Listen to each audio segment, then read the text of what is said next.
कीमती लम्हे। अस्सलाम वालेकुम रहमतुल्लाहि व बरकातुहू। नाज़रीन, मैं आप सबका भाई अज़हर ख़ान आप सबका इस्तकबाल करता हूँ हमारे इस प्रोग्राम में जिसका नाम है कीमती लम्हे। और आज के इन कीमती लम्हों में हम बहुत ही अहम टॉपिक पर बात करने वाले हैं। आइए शेख मोहतरम से हम मुलाकात करते हैं। अस्सलाम वालेकुम रहमतुल्लाहि व बरकातुहू। शेख, एक बहुत ही अहम मौजू पर मैं आपसे गुफ्तगू करना चाहता हूँ कि लोग बड़ी ही कश्मकश में होते हैं जब कोई परेशान होता है, जब किसी की तबीयत ख़राब हो जाती है, या जब किसी के ऊपर जिन हावी हो जाता है या उसके ऊपर असरात हो जाते हैं, तो वो बड़ी कश्मकश में होता है कि जाकर मैं इलाज किसके पास करवाऊँ और सही कौन है गलत कौन है कैसे पहचानूँ। क्योंकि हर कोई अपने आप का लिबास अच्छा रखता है, टोपी पहनता है, दाढ़ी लगाता है और अच्छे से अच्छे साफ़ सुथरे कपड़े पहनता है, उसके बहुत फॉलोअर्स होते हैं, लोग आते हैं जाते हैं। तो ये देखकर लोग बहुत मुतासिर होते हैं कि भाई इनके हाथ में शिफा है, इन्होंने ऐसे कर दिया, उन्होंने वैसे इलाज कर दिया। तो एक आम आदमी कैसे पहचाने कि जो रुक़या करने वाला है वो सही तरीके से कर रहा है, और एक आम आदमी कैसे पहचाने कि एक जादूगर कौन है और जादूगर के औसाफ क्या है? इस पर वजाहत कर दे प्लीज़। देखिए, आम बात है कि जब कोई इंसान जिस्मानी मर्ज़ में मुब्तला होता है तो वो जो दवाखाना दिखा उस दवाखाने में नहीं चला जाता, या दवाखाने की खूबसूरती को नहीं देखता।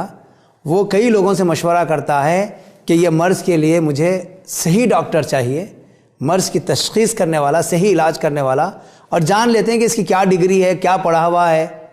दिमाग का इलाज करना है तो हार्ट वाले डॉक्टर के पास नहीं जाते, या कैंसर वाले के पास नहीं जाते।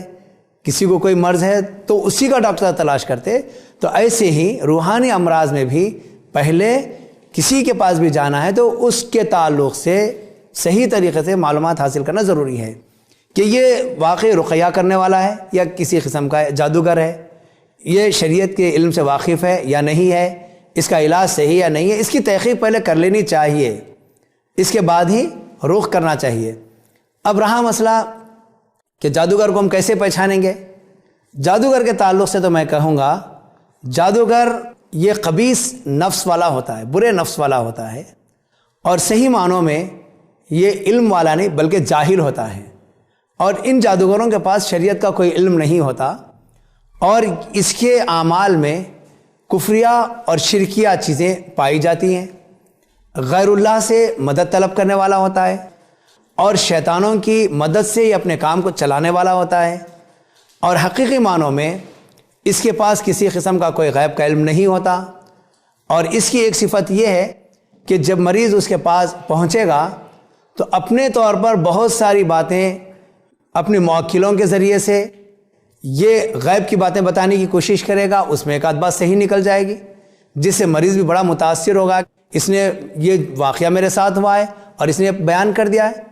हाँ, क्योंकि बहुत आम तौर पर सुने जाते हैं, केसेस आते हैं कि आते ही वो बहुत पहुँचे हुए हज़रत है, जाते ही जो है मेरे पूरे मर्ज़ के बारे में बता दिए, मेरे ख़ानदान के बारे में बता दिए, तो बहुत पहुँचे हुए वजह से इस तरीके से बताते हैं लोग। वैसे अगर आप किसी माहिर डॉक्टर के पास जाएंगे या हकीम के पास जाएंगे, अब आप कहेंगे कि मेरे पेट में दर्द है या सीने में दर्द है, तो वो उसकी कई अलामतें बताएगा, आपको ऐसे हो रहा क्या, ऐसे हो रहा क्या, क्योंकि वो जानता है कि मर्ज़ में ऐसी ऐसी कैफियत पैदा होती है, तो उसके हिसाब से बताता हो। तो ऐसे ये भी जादूगर भी ऐसी चीज़ें बताता, लोग मुतासिर हो जाते कि वाकई उन्होंने पहुँचे हुए बहुत सारी बातें मेरे अंदर जो छुपी हुई थी वो चीज़ें बता दी। फिर उसके बाद ये कह देता मज़ीद अपनी बात को तक़वियत पहुँचाने के लिए कि आपको फ़लाँ आपके रिश्तेदार ने जो आपके साथ अच्छा सलूक करने वाले हैं उन्होंने ऐसा करा दिया। उसके बाद इसका जहन मुंतशिर हो जाता कि फ़लाँ से मेरे ताल्लुक़ात अच्छे, बहुत अच्छा मिलने जुलने वाले हैं, लग जाता है किसी को। यही शख्स होगा। हर ख़ानदान में कोई ना कोई एक शरपसंद इंसान रहता ही रहता। या फिर किसी से कुछ इख्तिलाफ है तो फ़ौरन बता देता कि आपका किसी से इख्तिलाफ हो गया था, वही लोग इसके पीछे लगे हुए। कभी कह देता कि फ़लाँ हैं। ये गैब की बातें अपने तौर पर बताने की कोशिश करता, हालांकि इसके पास गैब का कोई इल्म नहीं होता। गैब जानने वाली ज़ात तो हमारा ईमान है, गैब जानने वाली ज़ात अल्लाह की है, और ये गैब की बातें बताता। तो ये इसके औसाफ में से है। और एक ख़ास बात यह है कि जादूगर की अलामतों में सबसे बड़ी अलामत यह है कि वो मरीज़ की माँ का नाम पूछता, मरीज़ की माँ का नाम पूछता। जान लीजिए कि जादूगर है, और जादूगर के लिए लाजिम है कि वो मरीज़ की माँ का नाम पूछे। जो भी मरीज़ की माँ का नाम पूछ रहा वो यकीनन वो जादूगर होगा। तो ये इस तरीक़े से जादूगर के ये औसाफ हैं, और इस तरीक़े से ये लोग अपने जादू को इस तरीक़े से लोगों के ऊपर नाफिज करते हैं। इससे जो है सो बचना बहुत ज़रूरी है। और इनके पास जाना, इनके पास इलाज कराना شریعت نے تو سختی کے ساتھ اس کو منع کر دیا. یہاں تک کہ اللہ کے نبی صلی اللہ علیہ وسلم نے فرمایا کہ تم 7 ہلاکت کرنے والی چیزوں سے بچو, ان میں سے ایک جادو ہے. جادو سے بھی اللہ کے نبی صلی اللہ علیہ وسلم نے بچنے کی تعلیم دی, کیونکہ یہ ہلاکت کرنے والی چیز ہے. اور ایسے ہی جادوگروں کے پاس جا کر جادو کرواتے ہیں جو بہت ساری غلط سلط باتیں کر دیتے ہیں.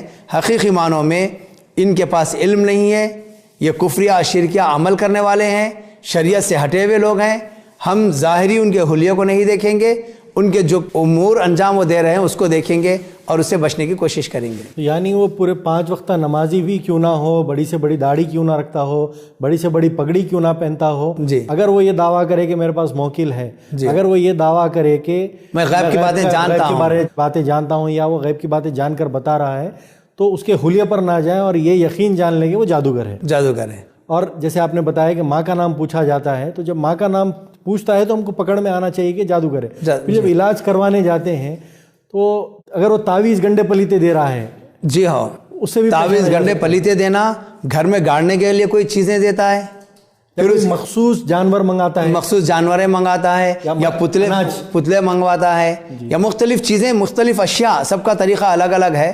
اور ہر جادوگر دوسرے جادوگر سے ہٹ کر کچھ کام کرنا چاہتا ہے, تو ایسے جادوگروں سے بچنا بہت ضروری ہے. جزاک اللہ خیر. تو دیکھا ناظرین آپ نے کہ کتنے بہترین طریقے سے شیخ نے اس کی وضاحت کی ہے, اور ہم کو چاہیے کہ ہم جب رقیہ کرانے جائیں تو یہ چیز کا بڑا خیال رکھیں کہ وہ رقیہ کرنے والا واقعے میں صحیح طریقے سے کر رہا ہے کہ نہیں کر رہا ہے. دیکھیے آج کل ہمارا حال یہ ہو چکا ہے کہ اگر ہم کسی کو عربی بات کرتے سن لیں, چاہے وہ گالی ہی کیوں نہ دے رہا ہو, ہم سمجھتے ہیں کہ یہ قرآن ہی پڑھ رہا ہے, کیونکہ ہم اتنے جاہل ہو چکے ہیں کہ ہم کو قرآن کی آیتیں نہیں معلوم ہیں. کوئی انسان اگر عربی بھی پڑھتا ہے تو ہم سمجھتے ہیں کہ قرآن ہے. تو آپ کو قرآن پہلے تو جاننا چاہیے تاکہ آپ کو پتہ چلے کہ سامنے جو پڑھ رہا ہے آدمی وہ قرآن پڑھ رہا ہے یا کوئی عربی کے کچھ الفاظ پڑھ رہا ہے جو شرکیہ بھی ہو سکتے ہیں. تو یہ آپ کو جاننا بھی ضروری ہے. دوسرا, جب آپ جائیں تو یہ چیز کا خیال رکھیں کہ اس کا منہج صحیح ہو. یہ جادوگری سے یا غیب کی باتوں سے یا تعویذ سے, گنڈے پلیتوں سے, یا کوئی خاص جانور کو کوئی خاص جگہ پہ لے جا کر ذبح کرنا, یا کوئی خاص ٹائپ کا جانور منگانا, یا کوئی کالا پرندہ, کالا بھیڑ بکری جس طریقے سے منگائے جاتے ہیں, یا پھر کچھ خاص اناج جو گاڑنے والی چیزیں ہوتی ہے, یا بندش کے نام پر کروایا جاتا ہے, یا کوئی ایریا کو بندش کروائی جاتی ہے, ایسے ساری چیزیں اگر یہ کوئی بھی دعویٰ کر رہا ہے یا آپ کی کوئی غیب کی باتیں آپ کے سامنے اگر کوئی کر رہا ہے تو آپ سمجھیے جادوگر ہے. چاہے اس کا حلیہ کتنا بھی اچھا کیوں نہ ہو, چاہے اس کے لاکھوں میں فالوورز کیوں نہ ہو, یہ جادوگر ہے. ان سے بچیں, اپنا خیال رکھیں اور اپنے ایمان کو بچائیں, اپنی عزتوں کو بچائیں, اپنے مال کو بچائیں اور اپنے آپ کو محفوظ رکھیں. اللہ تعالی ہم سب کی ان لوگوں سے حفاظت کرے, اللہ تعالی ہم سب کے ایمانوں کی حفاظت کرے. السلام علیکم ورحمۃ اللہ وبرکاتہ. ایسے ہی اور ویڈیوز بنانے میں ہماری مدد کریں.